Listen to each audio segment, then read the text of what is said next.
గొడవ పడతారు. ఏయ్ ముద్రు గుంటకాయ్ సైలెంట్ గా ఉంటావు. ఏం మాట్లాడుతున్నామో తెలియకుండా బాగా తంపిస్తాట. నలుగురు ముందు గౌరవంగా బాదం తిన్న నేనెక్కడా? 4 గోడల మధ్య గుట్టు చప్పుడు కాకుండా పిస్తా తిన్న నువ్వెక్కడా? బాదం మాత్రమే రుచి చూసినా నీకెలా తెలుస్తుందిలే పిస్తా యొక్క మహిమ. హా.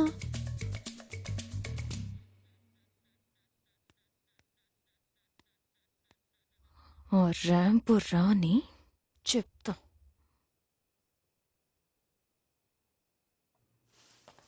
Good evening Kathi.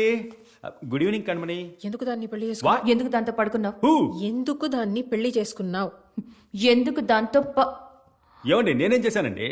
ఊరి దుర్మార్గుడా, నన్ను పెళ్లి చేసుకోలేదా? కతి వెయిట్. ఏంటి కణమణి ఏమంటున్నారు?